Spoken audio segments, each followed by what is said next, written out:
എല്ലാവർക്കും എൻ്റെ പുതിയൊരു വീഡിയോയിലേക്ക് സ്വാഗതം. ഇന്ന് ഞാൻ നിങ്ങളുമായിട്ട് ഷെയർ ചെയ്യാൻ ആഗ്രഹിക്കുന്നത് ഗ്രീൻ ടീയെ കുറിച്ചാണ്. അതായത് ഗ്രീൻ ടീ നമുക്ക് എന്തൊക്കെ ഗുണങ്ങളാണ് തരുന്നത്, വെയിറ്റ് കുറയ്ക്കാൻ ഗ്രീൻ ടീ എങ്ങനെ ഉപയോഗിക്കണം, അതുപോലെ തന്നെ എപ്പോൾ ഉപയോഗിക്കണം, പഞ്ചസാര കൂടെ ഉപയോഗിക്കാൻ പറ്റുമോ എന്നൊക്കെയാണ്. ആദ്യമായിട്ട് തന്നെ നമുക്ക് ഗ്രീൻ ടീയുടെ ഗുണങ്ങളെ കുറിച്ച് നോക്കാം. ഏറ്റവും ഫസ്റ്റ് പറയുന്നത് ഗ്രീൻ ടീ ആൻറ്റി ഓക്സിഡൻസ് ധാരാളമുണ്ട് ഗ്രീൻ ടീയിൽ. അതായത് ഓക്സിഡേഷൻ തടയുന്ന സാധനങ്ങൾ ഗ്രീൻ ടീയിലുണ്ട്. അതായത് ഓക്സിഡേഷൻ വഴി നമുക്ക് എന്തൊക്കെയാണ് ഉണ്ടാകുന്നത്, നമുക്കറിയാം നമ്മുടെ സെല്ലിനെ ഡാമേജ് ചെയ്യുന്ന ഫ്രീ റാഡിക്കൽസ് ഉണ്ടാകുന്നത് തടയും, ഏജിങ് നമുക്ക് വയസ്സാവുന്നത് തടയും, അതുപോലെ നമ്മുടെ മെമ്മറി നല്ല രീതിയിൽ നിർത്തും, നമ്മുടെ സ്കിന്നൊക്കെ നല്ല ടോണായി നമുക്ക് ഏജിങ് തോന്നാത്ത രീതിയിൽ നിർത്തും. ഈ രീതിയിലൊക്കെ നിലനിർത്താൻ വേണ്ടിയിട്ട് ഗ്രീൻ ടീ വളരെ എഫക്റ്റീവാണ്. ഏറ്റവും കൂടുതൽ നമ്മൾ ഗ്രീൻ ടീ ഉപയോഗിക്കുന്നത് എന്തിനാണ്? പലരും വെയിറ്റ് കുറയ്ക്കാൻ വേണ്ടിയിട്ടാണ് അല്ലേ, ഭാരം കുറയ്ക്കാൻ വേണ്ടിയിട്ടാണ് ഗ്രീൻ ടീ കൂടുതലായിട്ട് ഉപയോഗിക്കുന്നത്. അതായത് വെയിറ്റ് കുറയ്ക്കാൻ വേണ്ടിയിട്ട് ഇത് എങ്ങനെയാണ് ഗ്രീൻ ടീ ഉപയോഗിക്കുന്നത്? നമുക്കറിയാം പലരും എക്സസൈസ് ചെയ്യുന്നതിന് മുന്നേ രാവിലെ വെറും വയറ്റിൽ ഒരു ഗ്ലാസ് ഗ്രീൻ ടീ കുടിച്ചിട്ടാണ് എക്സസൈസ് ഒക്കെ ചെയ്യാൻ പോകുന്നത്. അപ്പോൾ നമ്മൾ ഗ്രീൻ ടീ കുടിച്ചു കഴിഞ്ഞാൽ അതൊരു നോർ അഡ്രിനാലിനെ സ്റ്റിമുലേറ്റ് ചെയ്യും. നോർ അഡ്രിനാലിനെ സ്റ്റിമുലേറ്റ് ചെയ്ത് കഴിഞ്ഞാൽ അത് മെറ്റബോളിസം കൂട്ടുകയും അതുവഴി നമ്മുടെ അബ്ഡമിനൽ ഫാറ്റ്, അതായത് നമ്മുടെ വയറിനകത്തുള്ള അബ്ഡമിനൽ ഫാറ്റ് കുറയ്ക്കാൻ വേണ്ടിയിട്ട് ഇത് വളരെയധികം സഹായിക്കും. നമ്മുടെ എക്സസൈസ് ഒക്കെ ചെയ്യുമ്പോൾ ഉണ്ടാകുന്നത് ഇത് തന്നെയാണ്. നോർ അഡ്രിനാലിൻ്റെ ലെവൽ നമ്മുടെ ശരീരത്തിൽ കൂടുകയും അതുവഴി ഫാറ്റ് ബേൺ ചെയ്യുകയുമാണ് സംഭവിക്കുന്നത്. അപ്പോൾ നമ്മൾ ഗ്രീൻ ടീ കുടിച്ചത് കൊണ്ട് മാത്രം വെയിറ്റ് കുറയുമെന്ന് വിചാരിക്കരുത്. നമ്മൾ ഡയറ്റ് ശ്രദ്ധിക്കണം. അതുപോലെ തന്നെ എക്സസൈസും കൂടെ ചെയ്താൽ ആ എക്സസൈസിൻ്റെ ഫാറ്റ് ബേൺ ചെയ്തതിൻ്റെ ഒരു സ്ട്രെങ്ത് ഇത് കൂട്ടുകയും ഒരുപാട് നല്ല രീതിയിൽ ഫാറ്റ് ബേൺ ചെയ്യാൻ വേണ്ടിയിട്ട് നമ്മളെ ഗ്രീൻ ടീ സഹായിക്കുക കൂടി ചെയ്യും. അതുപോലെ തന്നെ ഡയബറ്റിക് പേഷ്യൻസ് സ്ഥിരമായിട്ട് നമുക്കറിയാം ഗ്രീൻ ടീ ഉപയോഗിക്കാറുണ്ട് അല്ലേ. അപ്പോൾ നമ്മുടെ ഷുഗർ ലെവൽ, നമ്മുടെ ശരീരത്തിലെ ഗ്ലൂക്കോസിൻ്റെ അളവ് ഒരു നോർമലായിട്ട് നിലനിർത്താൻ, അതായത് കൂടുക കുറയുക എന്ന രീതിയിലല്ല, അത് നോർമലായിട്ട് നിലനിർത്താൻ വേണ്ടിയിട്ട് നമുക്ക് ഗ്രീൻ ടീ വളരെ എഫക്റ്റീവാണ്. അതായത് നമുക്കറിയാം ഗ്രീൻ ടീ നമ്മുടെ ഇൻസുലിൻ സെൻസിറ്റിവിറ്റി കൂട്ടും. അതുകൊണ്ട് തന്നെ ടൈപ്പ് 2 ഡയബറ്റീസിൽ നമുക്കിത് യൂസ് ചെയ്യുകയാണെങ്കിൽ ഇത് വളരെ എഫക്റ്റീവാണ്. നമുക്കറിയാം ഡയബറ്റീസ് മെലിറ്റസിൽ നമ്മൾ മെഡിസിൻ കഴിക്കണം, അതോടൊപ്പം തന്നെ ഗ്രീൻ ടീ കൂടി ഉപയോഗിക്കണം, എന്നാലേ നമുക്ക് ഷുഗർ ലെവൽ നോർമലായിട്ട് നിൽക്കുകയുള്ളൂ. അല്ലാതെ ഗ്രീൻ ടീ ഉപയോഗിച്ചതുകൊണ്ട് മാത്രം ഷുഗർ ലെവൽ കുറയില്ല.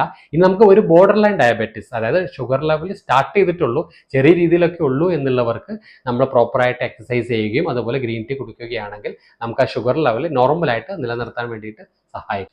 അതുപോലെ തന്നെ നമ്മുടെ ബ്രെയിനിൻ്റെ പവർ നോർമലായിട്ട് നിലനിർത്താൻ, അതായത് ബ്രെയിൻ സെൽസിൻ്റെ ഡാമേജ് കുറയ്ക്കാൻ വേണ്ടിയിട്ട്, അതുപോലെ തന്നെ നമുക്ക് മറവി രോഗം ഒന്നും വരാതിരിക്കാൻ വേണ്ടിയിട്ട്, നമ്മുടെ മെമ്മറി പ്രോപ്പറായിട്ട് നിലനിർത്താൻ, ന്യൂറോൺസിൻ്റെ ഹെൽത്ത് മെയിൻറ്റെയിൻ ചെയ്യാനൊക്കെ ഗ്രീൻ ടീ വളരെ എഫക്റ്റീവാണ്.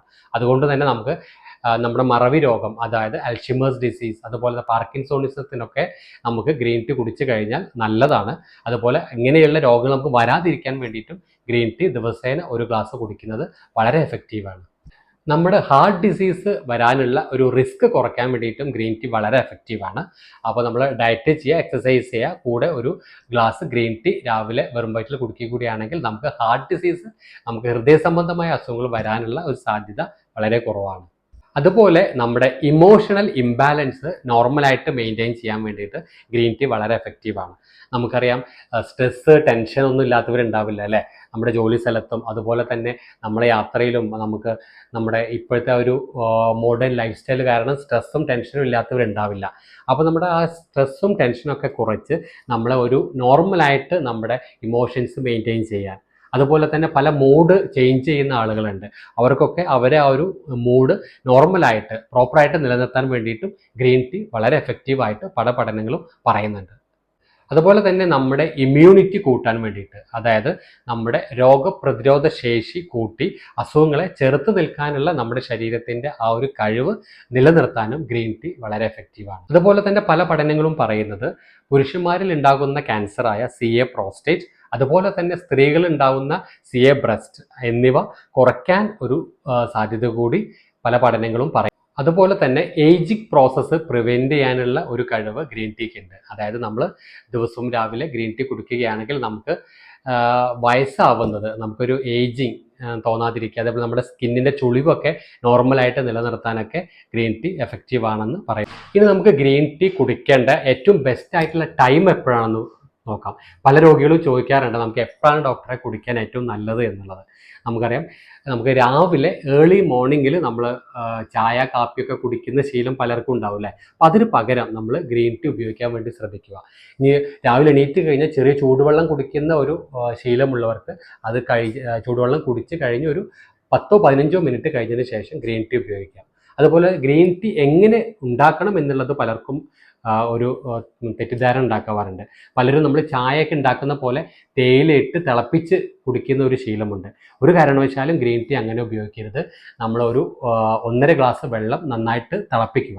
തിളപ്പിച്ച് കഴിഞ്ഞിട്ട് നമ്മളത് മാറ്റി വയ്ക്കുക. മാറ്റി കഴിച്ചതിനകത്ത് നമ്മൾ ഗ്രീൻ ടീയുടെ ബാഗ് ഉപയോഗിക്കുന്നവർ അത് ഇടുക. അതുപോലെ ഗ്രീൻ ടീ ആണെങ്കിൽ ഒരു 1/2 ടീസ്പൂൺ ഗ്രീൻ ടീ നമ്മൾ ആ ചൂടുവെള്ളത്തിൽ ഇട്ടതിന് ശേഷം അത് 2 മിനിറ്റ് അങ്ങനെ മൂടി വയ്ക്കുക. അപ്പോൾ മൂടി വെച്ച് നമ്മൾ 2 മിനിറ്റ് കഴിഞ്ഞതിന് ശേഷം അത് അരിച്ചെടുത്ത് തണുത്തതിന് ശേഷം തണുത്ത ഗ്രീൻ ടീയുടെ വെള്ളമാണ് നമ്മൾ കുടിക്കേണ്ടത്. ദിവസവും രാവിലെ ഗ്രീൻ ടീ 1 കപ്പ് നമ്മൾ ഇളം ചൂടോടെ അല്ലെങ്കിൽ തണുപ്പിച്ച് നമുക്ക് ഏതാണോ ഇഷ്ടം ആ രീതിയിൽ കുടിക്കാൻ വേണ്ടി ശ്രദ്ധിക്കുക. അതുപോലെ തന്നെ ഗ്രീൻ ടീയുടെ ക്വാണ്ടിറ്റി വളരെ ഇമ്പോർട്ടൻ്റ് ആണ്. പലരും വെയിറ്റ് പെട്ടെന്ന് കുറയാൻ, അതേപോലെ കൊളസ്ട്രോൾ പെട്ടെന്ന് കുറയാനൊക്കെ ഒരുപാട് ഗ്രീൻ ടീ കുടിക്കുന്ന ഒരു പ്രവണത നമ്മൾ കണ്ടിട്ടുണ്ട്. ഒരു കാരണവശാലും ഗ്രീൻ ടീ കൂടുതലായിട്ട് കുടിക്കരുത്. അത് ഗുണത്തേക്കാളേറെ ദോഷമാണ് ചെയ്യുന്നത്. നമ്മൾ ദിവസേന 1 ഗ്ലാസ്, മാക്സിമം 2 ഗ്ലാസ്, അതിൽ കൂടുതൽ നമ്മൾ ഗ്രീൻ ടീ കുടിക്കാൻ പാടില്ല. നമ്മൾ പഞ്ചസാര കൂട്ടി ഗ്രീൻ ടീ കുടിക്കുന്ന ഒരു ടെൻഡൻസി പലരും കണ്ടിട്ടുണ്ട്. ഒരു കാരണവശാലും നമ്മൾ പഞ്ചസാര ഇട്ട് ഗ്രീൻ ടീ കുടിക്കരുത്. ഗ്രീൻ ടീ അതേപോലെ ഒന്നും ആഡ് ചെയ്യാതെ 1 ഗ്ലാസ് രാവിലെ വെറും വയറ്റിൽ കുടിക്കുന്നതാണ് നല്ലത്. എക്സസൈസ് ഒക്കെ ചെയ്യുന്ന ശീലമുള്ളവർ എക്സസൈസിന് മുന്നേ അത് കുടിക്കാൻ വേണ്ടി ശ്രദ്ധിക്കുക. അങ്ങനെയാണ് നമ്മൾ ഫാറ്റ് ബേൺ ചെയ്യുന്നത് നല്ല രീതിയിൽ നടക്കുക കൂടി ചെയ്യും. അതുപോലെ പ്രമേഹ രോഗികളല്ലാത്തവർ, അതുപോലെ കുട്ടികളൊക്കെ ആണെങ്കിൽ അവർക്ക് വേണമെങ്കിൽ തേൻ, ചെറിയ രീതിയിൽ തേനൊക്കെ ആഡ് ചെയ്തിട്ട് കുടിക്കുന്നതും വലിയ കുഴപ്പമൊന്നുമില്ല. എത്ര ഗ്ലാസ് ഗ്രീൻ ടീ നമ്മൾ കുടിക്കണം? അതായത് ദിവസവും രാവിലെ വെറും വയറ്റിൽ 1 ഗ്ലാസ് ഗ്രീൻ ടീ ആണ് കുടിക്കുന്നത് ഏറ്റവും ഉത്തമം. മാക്സിമം 2 ഗ്ലാസ്, അതിൽ കൂടുതൽ നമ്മളൊരു കാരണവശാലും കുടിക്കാൻ പാടില്ല. നമുക്കറിയാം, അധികമായാൽ അമൃതും വിഷം എന്ന് നമ്മൾ പറയുന്ന പോലെ ഗ്രീൻ ടീയും കൂടുതലായി കഴിഞ്ഞാൽ അത് നമ്മൾ ഗുണത്തേക്കാളേറെ ദോഷമാണ് ചെയ്യുന്നത്. ഗ്രീൻ ടീ നമ്മൾ കൂടുതലായിട്ട് കുടിച്ചു കഴിഞ്ഞാൽ എന്തൊക്കെയാണ് ഉണ്ടാവുമെന്ന് നോക്കാം. അതാദ്യമായിട്ട് തന്നെ നമുക്കറിയാം, ഗ്രീൻ ടീ എന്ന് പറയുന്നത് ഒരു അസിഡിക് ഡ്രിങ്ക് ആണ്. അപ്പോൾ അസിഡിക് ഡ്രിങ്ക് നമ്മൾ കൂടുതലായിട്ട് കുടിക്കുകയാണെങ്കിൽ നമ്മുടെ ശരീരത്തിനകത്ത് അസിഡിറ്റി കൂടുതൽ ഫോം ചെയ്യാനുള്ള സാധ്യതയുണ്ട്. നമുക്ക് നെഞ്ചരിച്ചിലുണ്ടാവാം, നമുക്ക് ഈസോഫാഗസിനകത്ത് അതേപോലെ സ്റ്റൊമക്കിനകത്തൊക്കെ പുണ്ണ് വരാനുള്ള ടെൻഡൻസി, ക്രമേണ അൾസറിലേക്കൊക്കെ പോകാനുള്ളൊരു ടെൻഡൻസി ഉണ്ട്. ഒരു കാരണവശാലും നമ്മൾ കൂടുതലായിട്ട് ഉപയോഗിക്കാൻ പാടില്ല.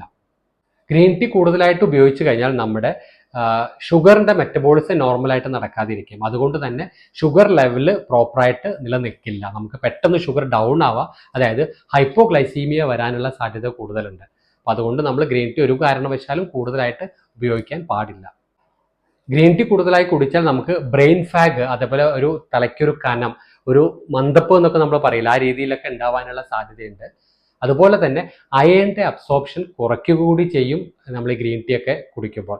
അപ്പോൾ നമ്മൾ കൂടുതലായിട്ട് ഗ്രീൻ ടീ കുടിക്കരുത്. കുടിക്കുന്നവർക്ക് അയണിൻ്റെ അബ്സോർപ്ഷൻ കുറയാനുള്ള സാധ്യതയുണ്ട്. അതുപോലെ തന്നെ നമ്മുടെ ശരീരത്തിലുള്ള കാൽഷ്യത്തിൻ്റെ ഡിപ്ലീഷൻ കൂട്ടാനും ഗ്രീൻ ടീ കൂടുതലായിട്ട് കഴിച്ചാൽ അത് ഉണ്ടാക്കും. അങ്ങനെ നമ്മുടെ ബോണുകളിൽ നിന്ന് എല്ലുകളിൽ നിന്നൊക്കെയുള്ള കാൽഷ്യം ഡെപ്ലീറ്റ് ആവുകയും നമ്മുടെ ബ്ലഡിനകത്ത് കാൽഷ്യം ലെവൽ കൂടുകയും അതുവഴി കാൽസ്യം ക്രിസ്റ്റൽസ് ഉണ്ടാവുകയും കിഡ്നി സ്റ്റോണൊക്കെ ഉണ്ടാവാനുള്ള സാധ്യതയുമുണ്ട്. അപ്പോൾ നിങ്ങളെല്ലാവരും നമ്മുടെ ശരീരത്തിൻ്റെ ഏജിങ് പ്രോസസ്സ് തടയാൻ വേണ്ടിയിട്ട്, നമ്മുടെ കൊളസ്ട്രോൾ ലെവൽ നോർമലായിട്ട് നിർത്താൻ വേണ്ടിയിട്ട്, ഡയബറ്റീസ് നല്ല രീതിയിൽ നിർത്താൻ വേണ്ടിയിട്ട്, നമ്മുടെ ബെല്ലി ഫാറ്റ് ഒന്നും കൂടാതെ നമ്മുടെ ശരീരം നല്ല രീതിയിൽ ഒരു പ്രോപ്പർ വെയിറ്റോട് കൂടി നിലനിർത്താനൊക്കെ ഗ്രീൻ ടീ എല്ലാവരും രാവിലെ 1 ഗ്ലാസ് ദിവസവും കുടിക്കുക. അപ്പോൾ ഈ വീഡിയോ നിങ്ങൾക്ക് ഇഷ്ടപ്പെട്ടിട്ടുണ്ടെങ്കിൽ അത് ബാക്കിയുള്ളവരുടെ അറിവിലേക്കായിട്ട് ഷെയർ ചെയ്യുക. എൻ്റെ ചാനൽ സബ്സ്ക്രൈബ് ചെയ്യാൻ ബാക്കിയുള്ളവർ സബ്സ്ക്രൈബ് ചെയ്യുക, ലൈക്ക് ചെയ്യുക, ഷെയർ ചെയ്യുക. താങ്ക്